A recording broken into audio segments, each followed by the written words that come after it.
आलमारी का भूत। गोंडल शहर में किराए के मकान में स्थायी हुए अनंत पेशे से शिक्षक है। अनंत स्कूल में काफी लोकप्रिय टीचर है। स्कूल में पढ़ाने के बाद वह बच्चों को अपने घर पर ट्यूशन भी पढ़ाते हैं। खैर, अब तो उनकी शादी हो चुकी है, पर जब वह कुंवारे थे तब उन्हें अपने किराए के घर में एक बेहद भयानक अनुभव हुआ था।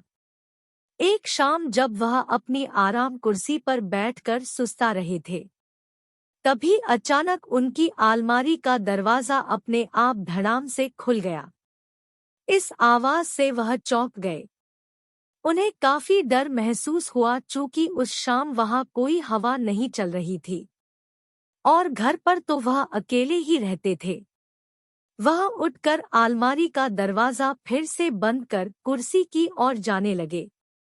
तभी उन्हें महसूस हुआ कि किसी ने उनका नाम पुकारा और वह आवाज उस आलमारी के अंदर से आ रही थी। इस भयानक घटना से अनंत बुरी तरह डर गए। उन्हें वहीं खड़े खड़े पसीने आने लगे और वह बुरी तरह कांपने लगे। डरते डरते उन्होंने पीछे मुड़कर देखा तो आलमारी का दरवाजा धीरे धीरे हिल रहा था, जैसे कि अंदर से उसे कोई धक्का दे रहा हो। खौफ के मारे कांपते हुए अनंत थोड़ी देर वह अजीब नजारा देखते रहे। तभी अचानक आलमारी से गाढ़ा काला धुआं बाहर आने लगा।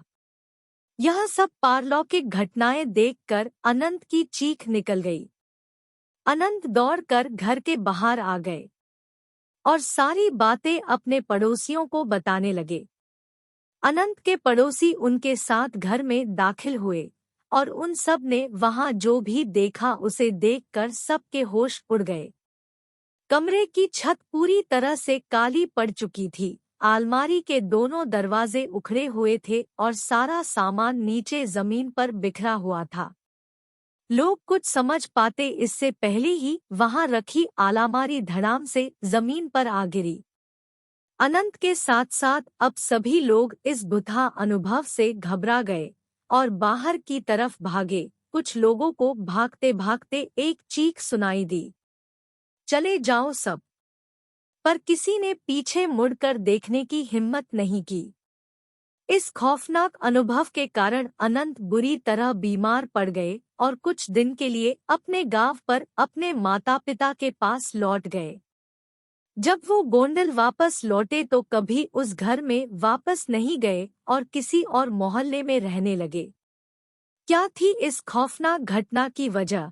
मोहल्ले में रहने वाले बुजुर्गों से पता चला कि वो मकान अंग्रेजों के जमाने की बनी एक हवेली को तोड़कर बनाया गया था। कहते हैं कि उस हवेली का मालिक बहुत क्रूर इंसान था और एक बार उसने अपने नौकर को जलाकर मार डाला था और उसकी अधजली लाश उस आलमारी में छिपा दी थी। मकान मालिक ने कभी वो आलमारी प्रयोग नहीं की थी, लेकिन अनंत राजनाथ के मांगने पर उन्होंने वो आलमारी उसे दे दी थी और शायद इसी कारण नौकर की आत्मा नाराज हो गई और ये खौफनाक डरावनी घटना घट गई।